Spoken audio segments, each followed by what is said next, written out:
Hello and welcome to my channel GMAT Monk. In this video I am going to cover each and everything about application to B schools from GMAT preparation till you get admission to your B schools.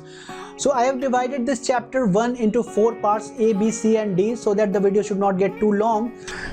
So this is part B of the video chapter 1. I would cover in this video about shortlisting the college and noting the deadlines and other relevant details for the B schools that you are applying to. So guys, let's get started.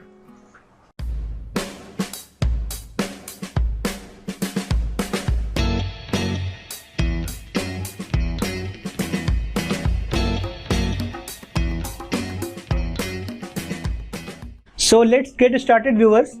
So this is part B of your chapter 1, all about admission to B schools. So the milestones, as I covered in part A also, starting from your GMAT preparation to getting into entry to B school, there are lots of milestones that we have to cover. So the first milestone is your GMAT or GRE preparation and the score that you get. Then the second milestone would be your TOEFL or IELTS test score, and the third topic would be shortlisting, that is the place of study and the colleges, the B schools. So you have to narrow down your choices, the place of study choices also, and the college list also. Then noting the deadlines and other details, what are the vital details.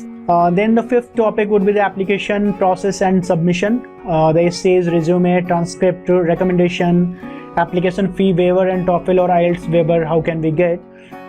So the first two topics, GMAT GRE preparation and TOEFL IELTS preparation, I have covered in part A of this video, the chapter 1. And then the part B, in this video I am going to cover the shortlisting. What are the criteria on which you can shortlist your colleges, your place of study. There are so many different things that would impact your decision. And then after shortlisting, what would be your deadlines and what would be the details that you should keep ready before you apply to the colleges.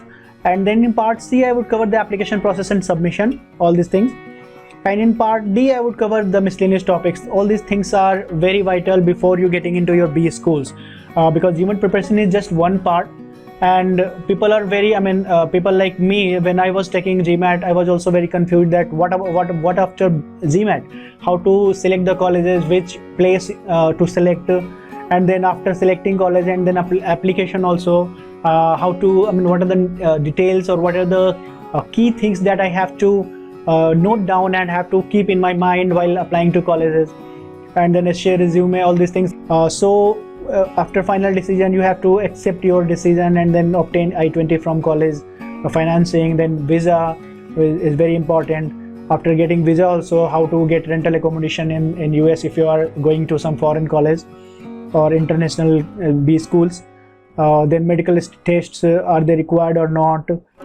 So as I said, I would cover these two topics, shortlisting and then deadlines and other details. So shortlisting, two things are there. First of all, the place of study, and then the colleges, the B schools, B school list. So there are thousands of colleges. Now how to find out which college is suitable for you. So I have covered in this video mostly about the colleges, now name of the colleges as an example, though they are not a very exhaustive list, but still this will always help you to narrow down your colleges or make your list. So there should be some basis for shortlisting. So there are lots of bases.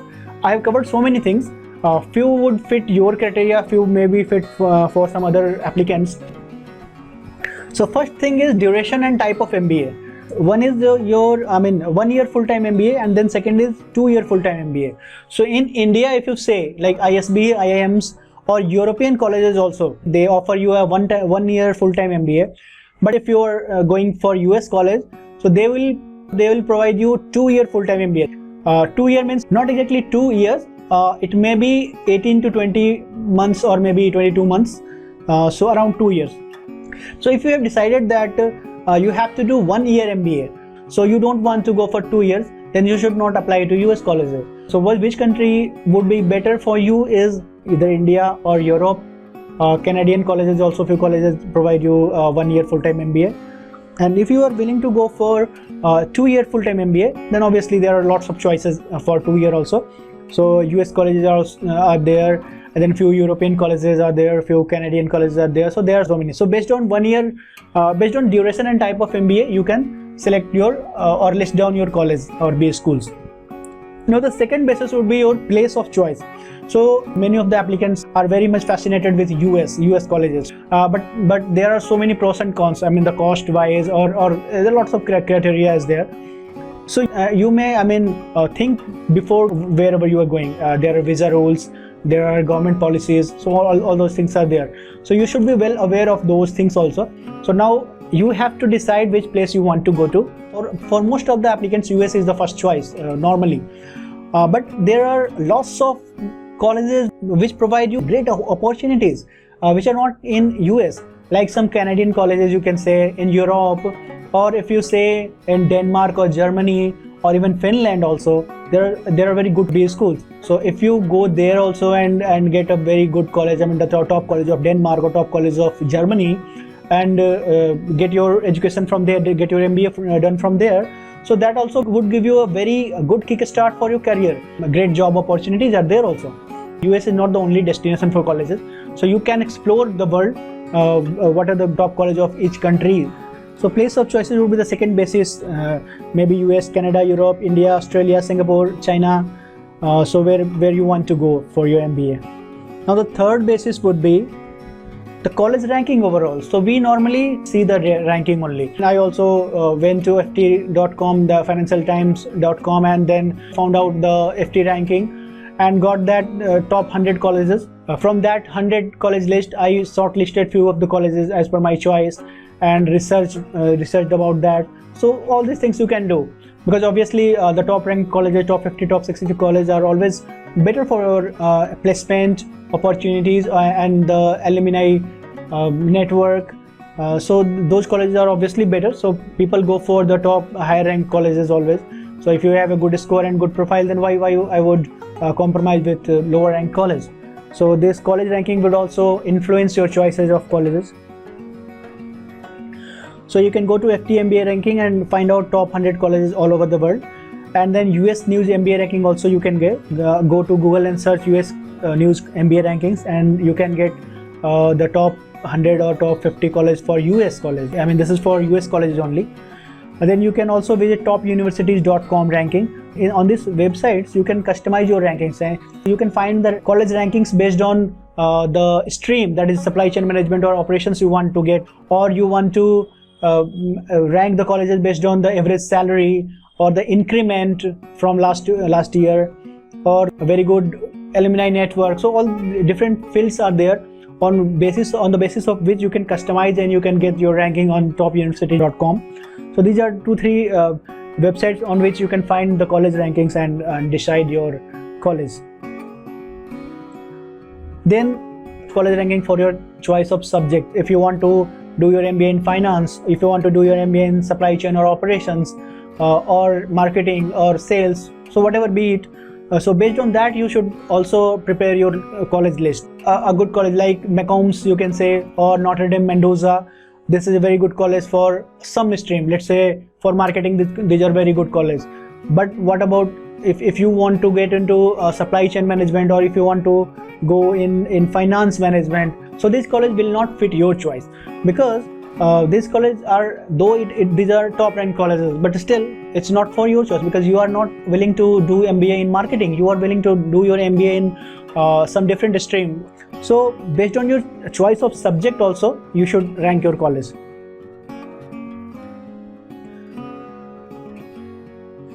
These are few streams: consulting, HR, finance, entrepreneurship. So list out good colleges of your subject of choice. Then college fee and fund availability. This is also a very vital criteria for shortlisting your colleges. So if you are targeting a very good college, let's say a higher ranked college, Kelly, or maybe Kenan Flagler, or you can say Haas, Berkeley Haas, Michigan Ross. So these colleges you are trying to get into, and you have the good score and good profile also to get into those colleges, but you don't have funds, and you don't want, you are not willing to take loans from banks and take a burden on you. So this is also up to you, that how much fund you have available or how much loan you are willing to take. and how much burden you are willing to take after completing your MBA, because top colleges have a very huge fee of maybe more than 1 crore, that is 10 millions or more than that. So now, even if you have good profile, even if you have a very good score, but still you won't be able to get into those colleges, because you have to think about your financial status also. So you have to find out the college fee and fund availability also, and your willingness to take loan or take risk. And then scholarship chances also, that also you have to always check, because top colleges are basically private colleges, and they normally don't provide you a good scholarship if you are not a very extraordinary applicant. So scholarship chances are also very less in top ranked colleges, so that also you should take into consideration. And then return on investment also. What is this ROI is, whatever you have spent, you can recover those in few years. So that return on investment, that also you have to say, this is also a vital criteria. And personal capability is basically what amount you have, what is the funds you have available. Bank loans, how much you are able to take, one thing is that, and then how you would return that. Would you be able to earn that much that you would return those bank loans in few years? Because you would not want that I would do an MBA and I have spent crores of rupees and a huge chunk of my salary is going into the loans for 10 years or 20 years. So you would not like that. So basically you should also think about this. And then visa policy of countries. So this also you have to find out, because visa policies are different in different countries. In US it's different, in Europe it's different, in Canada it's different. So this also you have to take care of. So you should also check OPT period after studies. What is OPT? Is optional practical training. Visa policies of countries you should check. Like in May or June this 2020, Donald Trump got some new rule for international students, that online courses, those who are doing online courses, they would not be able to get F1 visa or something like that. So these rules and these visa policies also you need to check. So the easier the visa rule, the easier it would be for you to settle there and get a job. So OPT period after studies in US you can find out. Normally if you are doing an STEM course, you can get a 3-year OPT. I would cover this in next 2 slides. So in US, if you are going on F1 visa, now F1 visa is a student visa. So whoever are going to US on a study purpose or educational purpose, so they go on F1 visa basically. Now normally 1 year OPT period is given after finishing the degree, the MBA degree, to search job or do the job. And then your company, whichever company you are placed into, that company need to sponsor your visa on H1B basis. So this is the rule of OPT. But if you are doing an MS course, not MBA, then you can get a 3 years of OPT period. That is, after finishing your degree, you can stay there in US on your same F1 visa for 3 years. And if you have got a job, well and good. And if you could not get a job, you can stay there on the same visa for 3 years and find your opportunities, find your job. But in case of MBA, it is just 1 year. So if you are doing MBA, then you have to get a job within 1 year, and your company should sponsor your visa, H1B visa. If not, then you have to come back.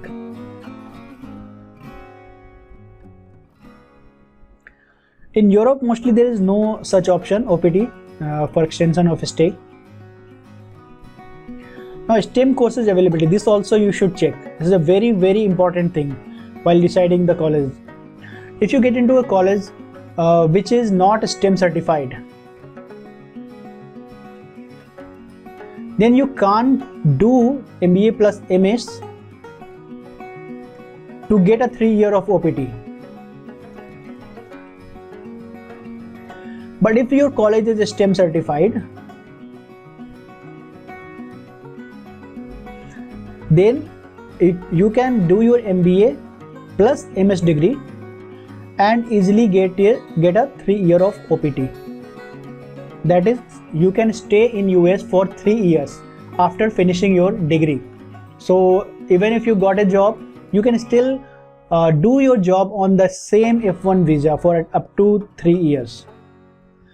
But if you are not doing MS, because this OPT of 3 years is only provided for MS, the science thing. If you are doing only MBA, then only you have only 1 year after your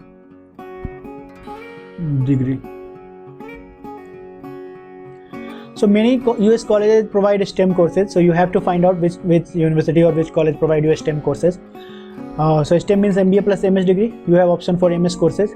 MS courses you can take in business analytics, computer information system, or any or many other things. So the most selected MS degree with MBA is business analytics. Now what is STEM benefit? In US it will give you a 3 years OPT to stay back to search job or do the job after finishing your MBA without any visa issues. Then GMAT score and academics also would impact your choice of colleges.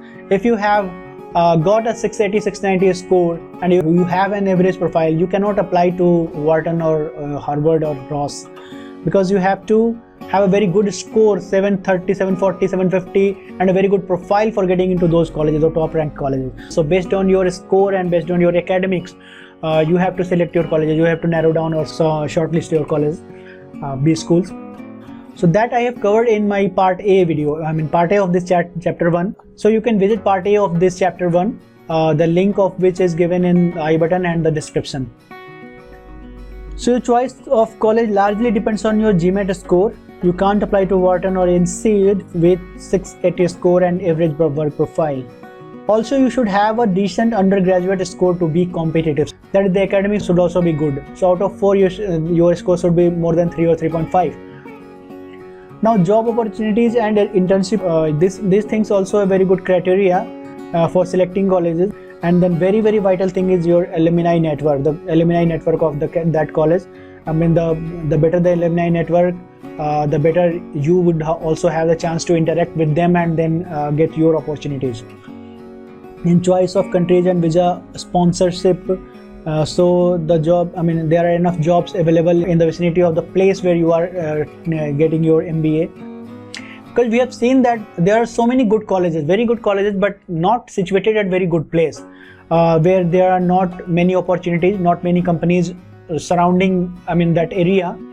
So there the students would have to go to far away from their place to interact with the CEOs or interact with the alumni or get a coffee chat. So for all these things they have to travel a lot, and in traveling expenses are very huge in US. So that should also be your one of the criteria for selecting colleges, because the college ranking is good but that college is not situated at very good place. So that should also you need to take care. Yes, the location of college in the country, village or metropolitan. If the college is very good but situated in a village, so there you would not get many chances for your internship courses or your job opportunities. And for any meeting or coffee chats, you have to travel far away. Demand and companies availability for your chosen courses. Example I would give, in Australia you have only 2, 3 or 4 good companies for consulting, and they normally won't sponsor your visa. So this information I got in an interview for Melbourne Business School.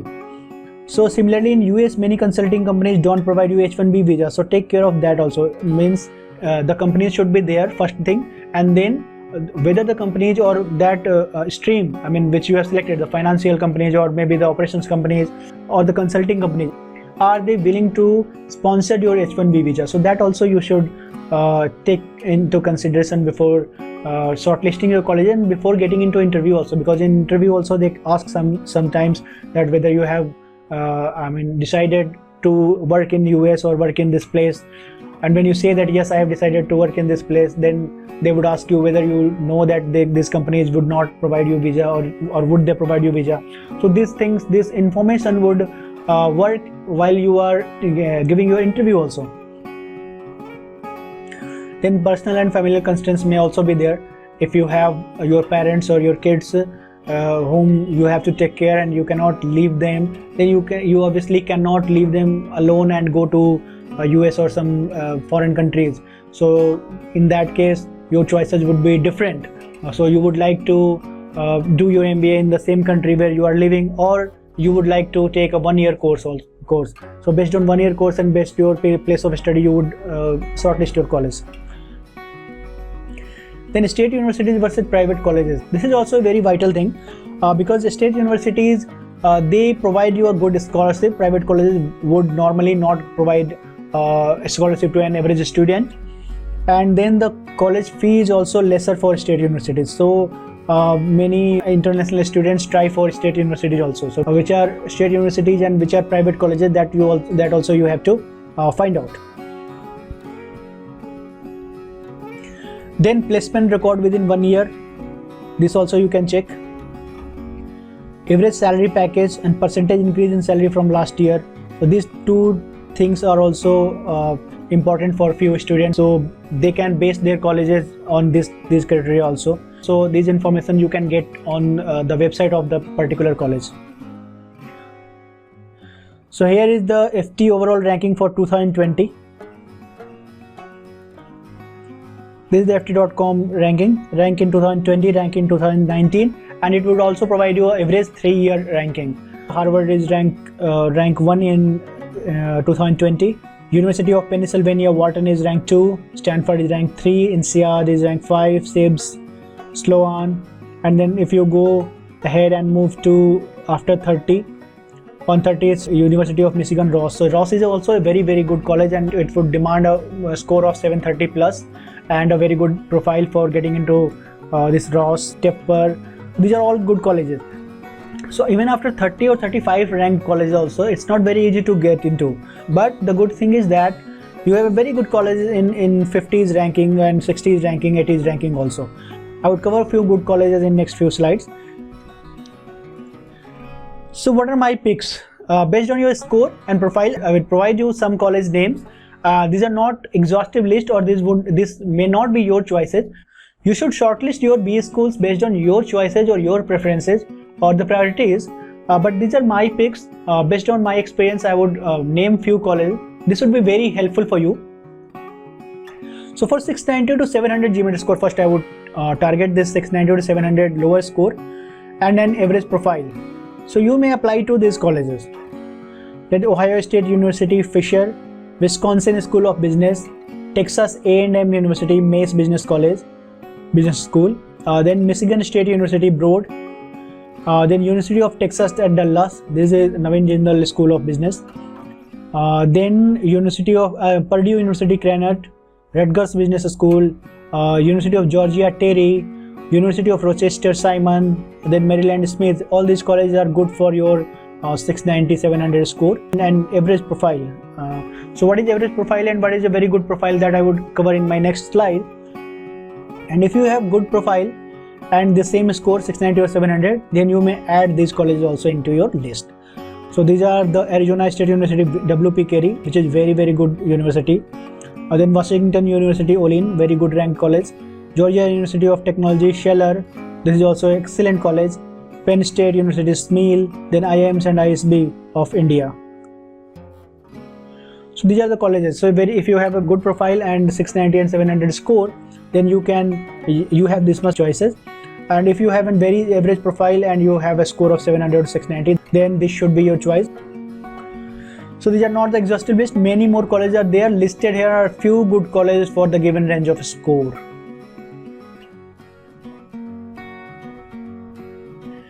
So we would see what is average versus good or excellent profile. When I was applying to colleges, I was also very much confused. I mean, what is my profile? How can I evaluate my own profile, that whether I have a very good profile or I have an average profile or below average? So I found that this is very confusing for most of the applicants. So I thought that I would list this, that basically an average profile is something which is a routine job. That is, you are in some job and you are doing everyday job and getting salary, and regular assignments you are doing. Work experience you have up to 6 years. Then your field of work is also general, normal IT field, manufacturing field, pharma. These are very general fields where most of the people work. And then you don't have very significant achievements. You don't have published your paper, or you don't have you haven't got any gold medal or award or recognition. You have an average life, no extracurricular, I mean, most of us have joined some NGOs, but are we really doing something very important for the society with those NGO or without NGOs? So this will also count in your profile. So less experience in people management. Yes, people management is also very, very important. You are on managerial post, or how many people are direct reporting to you. You're a social worker or NGOs. You have started some NGO, or you are associated with some NGO. So those things you can show in your profile or in your resume that you are doing an excellent job for the society. So you have not done any startups or any initiatives. You have an average managerial capabilities. So these are things that will make your profile an average. Now, if you are still not able to compare your profile with these things, with average or good, then the next thing would clear your understanding. So what is good or excellent profile? And now when you will see this, then you would find that what is my profile and how I can compare with the good or excellent profile. So good or excellent profile is basically your academics and your work ethics. Your academics should be excellent and your work ethics should be more than 5 years in a very good industry. Then your work industry, it is a normal work industry like IT or pharma or manufacturing, or it is a defense sector or research sector or some automobile sector. These are some vital sectors or vital industries. So whether you are working in these sectors, then are you a valuable asset at your workplace? And are you responsible for your company's profit or turnover? Are you in a position where you are the decision maker?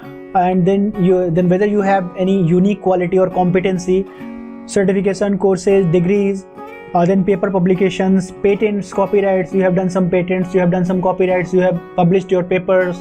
So these things are important, very important. Then startups pass or fail. So you tried for some startups, but you failed, but still it's considered a very good thing. And if you are successful in your startup, then that is excellent. The next comes, what is the impact on society?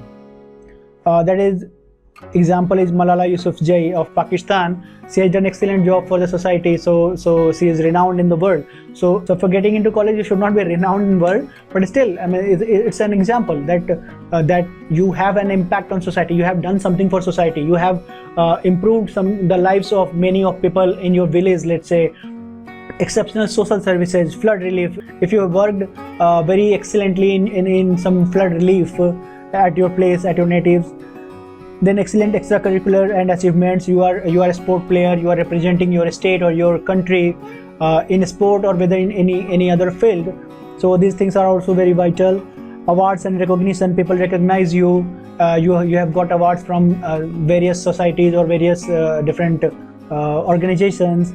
Scholarship or rank holder or gold medalist. If you have got national scholarship or international scholarship, you are a rank holder. Then you are a state or national level athlete, player or actor. Award you have got from your president or PM of the nation. So all these things are making very, very different from an average profile. Obviously you can see that. So this way you can evaluate or judge your profile, which category you are into. I mean, for being a very excellent profile or good profile, it's not mandatory that all these things should be in your baggage, but yeah, few of these things should be there. So again, it's not an exhaustive list. There can be many more. So let's continue for the college ranking and the scores. So for 710 or 720 GMAT score with good profile or good interview also, you may add following colleges to your previous list. So Indiana University Kelly, then University of Washington Foster, Texas at Austin McCombs, Washington University, Olin, Scheller, WP Carey, Mendoza, Smail, IIMs and ISBs, McGill University, Canada, Rotman, Toronto, Canada, IV, Melbourne Business School, Australia, Mannheim, Germany, University of North Carolina, Kenan Flagler, the University of Southern California, Marshall.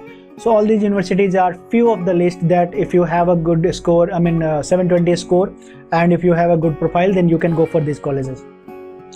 These star marks are nothing but this is for 720. I mean, you may not get a call in 710.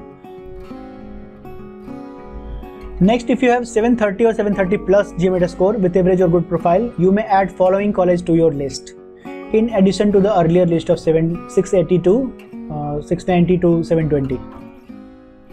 So University of Northern California, Kenan Flagler, University of South California, Marshall, Tepper, UCLA Anderson, Darden, Virginia, Michigan Ross, NUS Singapore. These colleges you can add in your list of your 680 to 720. Now for top 20 to 25 colleges, you need to have a good score of 730 and above, and a good or excellent profile that I have just mentioned. But again, it's not to demotivate you with lower scores also, and if you have a good profile, excellent profile, and you have a very good capability, you can prove it, then you can apply to top colleges also. Few good colleges in mid-higher ranks I have listed here.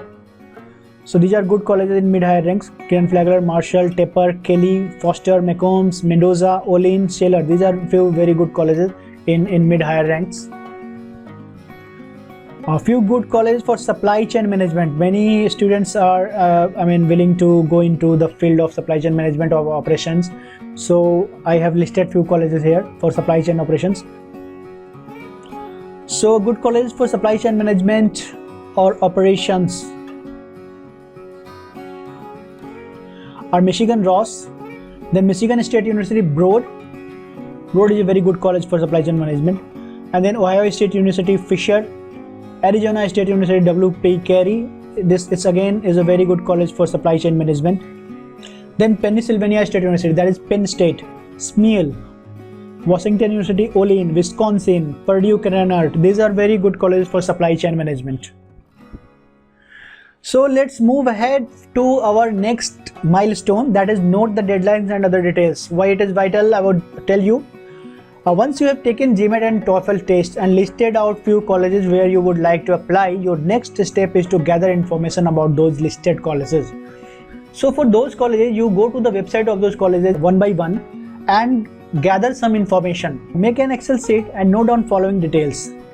First is application deadlines for round 1, round 2 or round 3. All these 3 rounds, your application deadlines, what is the deadline that you should mention in your Excel sheet, and you should not miss those deadlines for your dream colleges. Then essays for particular college and any video essays requirement. That is when you are applying to the colleges, they would ask you some essay questions. You have to answer those questions in around 500 words. The question may be that why this college, why you want to get into this college, what are your achievements, why the college should admit you only, not any other students. So you have to justify those questions. You have to write a good, very well crafted essay, and how you would craft your essays, that I would cover in my later video. So after that, video essays. What is a video essay? A few colleges, apart from the normal online essays, they would ask you to record a small video. So they would want to know your conversation skills or your proficiency in English. So what they would do, they would provide you a link. When you will click that link, they would ask you to verify something, your name, your email address and your photos, etc. And after verification, they would ask you few questions, why you want to get into this college, what are your achievements, like that. And they would give you just 1 minute or 1.5 minutes to speak. So they would give you 30 or 40 seconds to prepare your thought, and then they would give you 1 minute or 1.5 minutes to deliver. So in that 1.5 minutes or 1 minute, you have to start well and then you have to end well. So these video essays are asked by some colleges, not all colleges, but there are so many colleges. So you have to find out which college asks video essays also, and you have to have this in your Excel sheet, so that when you are applying to that particular college, you would not miss anything, because everything has a deadline. Video essays also have some deadline. Your application processes also have some deadlines. So without missing the deadlines, you should complete all those things. Now TOEFL and IELTS requirements and then minimum score. So this also you should list down. So you have shortlisted some 1, 2, 3, 4, 5, 6, 7, 8. Here you would write deadlines. Here you would write TOEFL. Here you would write essays. Likewise, you maintain an Excel sheet, and you find that TOEFL requirements is there or not, because some college or some universities give you a waiver also. If you have completed your undergraduate degree in English, that is the sole medium of instruction for your undergraduate degree was in English, then you can get a waiver of TOEFL or IELTS score also. That I have covered in my detailed video in part A of this chapter 1. Now, why should you take waiver? Waiver you can take because there is a fee. So you are applying to 10 colleges or 15 colleges. So each of the 15 colleges you have to send your TOEFL score, and sending your TOEFL score have a basic fee of around $21 or something. So each college, if you are applying to 15-20 college, you have to send each college. So better you check that which college are providing you a TOEFL waiver or English proficiency test waiver. Now few universities or few colleges are there which will not provide you a waiver. Now if you are applying to that colleges, then you should check that what is the minimum score that I have to get in TOEFL. So many colleges are there which would have a criteria of minimum 80 score. Few colleges are there which have criteria of minimum 90 score in TOEFL, and few colleges are there which are strictly asking you to get a 100 plus score in TOEFL. So if you have a 100 plus score in TOEFL, then only you can apply to that particular college. Then you have to find that is there some sectional cutoff also, because some colleges ask you listening section or speaking section cutoff also. They want a speaking section more than 24, or they can ask you to get a 20 plus score in listening. So these things also you should note down, so that when you are going to take a TOEFL exam, TOEFL test, then you should be better prepared for those particular sections, and then overall score also. Then college details and location rank, these are the things you should maintain in your Excel sheet. Then class profile you should always consider. What is the average age, what is the average work profile, work experience, what is the average GMAT score, or what is the GPA required. These are criteria for some colleges. Some colleges require more than 3.5 GPA, some colleges require 3.8 GPA while converting in a 4 grading point. So you should be knowing well before that you have listed some colleges, but your profile or your academics are matching with that college or not. Then what is the specialization of that college? I mean, some colleges are very good for finance, some colleges are very good for operations, as I said earlier. So this also you should maintain. And recommendation required. Few colleges require just 1 recommendation, few colleges require 2 recommendations. So recommendation from your immediate supervisor or your previous supervisor or your college professor, from them you can get a recommendation. So whether the college require 1 recommendation or 2 recommendations, these things you can find out on the website of the college. And then make a profile ID and password on each college site you have listed. So these few things are there that you have to complete after shortlisting your college list. So this is very important thing, that try your best to apply to your favorite college in round 1 itself. Now round 1 itself, because the chances of a scholarship are better in round 1, and then competition is also not very high in round 1. So the chances of getting into that college, your choice of college is a little better. Because if you see the round 2 or round 3, you will find that the most of the students are applying in round 2, the maximum. So it is better if you can apply early. But if you somehow missed round 1, please don't miss round 2. Apply maximum by round 2. Round 3 is available for international students, but I would strongly recommend for applying till round 2 at max. So guys, I have covered these 4 milestones till now. In part A, I have covered GMAT and GRE preparation and score. About TOEFL test scores, waivers, I have covered in part A. And then in part B, I have covered these 2 sections, the shortlisting, place of study, and then the deadlines and other details. What are the details that you should note down and keep in your mind. And next in part C, I would cover the application process and submission, how the application form looks like, and what are the fields you have to fill in, and what are the details you have to provide. All these things, all these details I would cover in part C. And then essays, resume, transcript, recommendations, application fee waiver, how you can take, and the sample papers also I would show in my part C of this video, so chapter 1. So please don't miss this part, and the link of part C video is in my description box and also in I button.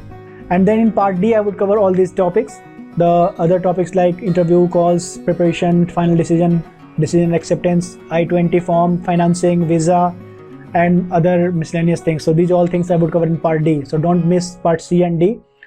Please go to description box and check the links of this part C and D video of chapter 1. So thank you guys. If you like this video, please don't forget to subscribe my channel. Please like and share this video and other videos also, and don't forget to hit the bell icon so that you can get notification of my other videos as soon as possible. And if you want to follow me on social media, then you can follow here. You can directly mail me at gmatmonk@gmail.com. On Facebook you can find me on gmatmonk, Twitter gmatmonk, and then Instagram also @gmatmonk. So thank you guys. Meet you in next video in part C of this chapter 1. Thank you.